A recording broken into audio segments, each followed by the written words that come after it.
قرمز میبینید پای حریف رو از منطقه قرمز دوشک در همین ابتدای کار خارج میکنه و اولین امتیاز رو رحمان عموزاد به دست میاره.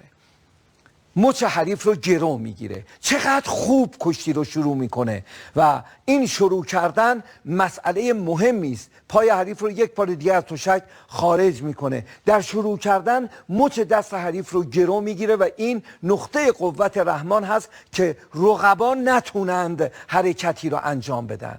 کشتیگیر رومانی سعی میکنه که دستاش روی سر گردن رحمان کار بکنه. حالا رحمان دست رو به زیر کتف میبره و در تلاش هست که او رو به سمت پایین قوس بکنه.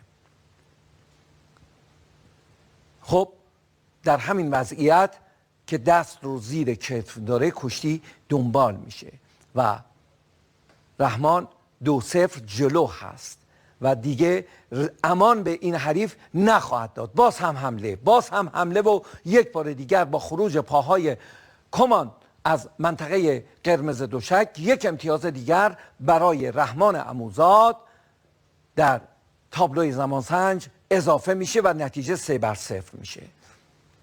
خیلی خوب آغاز میکنه. برای شروع حرکت خودش ابتدا حریف رو بی‌تعادل میکنه. دستاش به خوبی کار میکنه. دست رو حالا به زیر کتف میبره و دست دیگر بازو رو کنترل میکنه. میتونه حریف رو به سمت پایین تکون بده. یک پیچ کمر رو اجرا میکنه. چقدر زیبا این کار رو انجام میده. حریف رو به پل میبره. ببینیم چه امتیازی رو میدند. امتیاز 2 رو در نظر گرفتند. نتیجه حالا 5-0 میشه. به دنبال سگک از رو ناموفق هست. برمیگرده تا شاید فیتیل پیچ. نه، داور کشتی رو سر پا اعلام میکنه.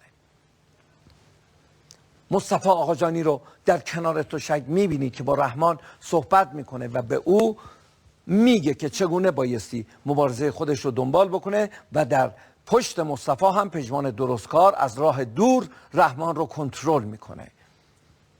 یک شیرجه از راه دور توسط کمان که بی نتیجه هست و رحمان باز هم زیرگیری همراه با یک دست یک پا.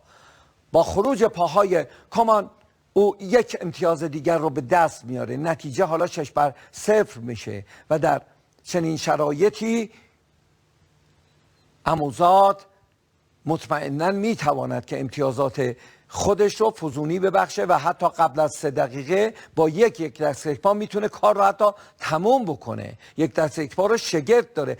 چقدر قشنگ حریف رو پیش میندازه. باریکلا به رحمان عموزاد و 2 امتیاز دیگر. نتیجه 8-0. حالا دنبال فیتیل پیچ هست که اجازه کار رو کمان به او نمیده.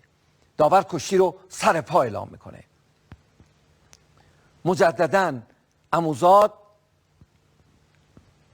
با حریف سرشاخ میشه و رو به جلو دستاش کار میکنه. من تا حالا ندیده بودم که یک زیر یک خم رو حالا چقدر قشنگ میگیره و شانه های حریف رو با تشک آشنا میکنه و کار تمام هست. امتیازات رحمان به 10 میرسه.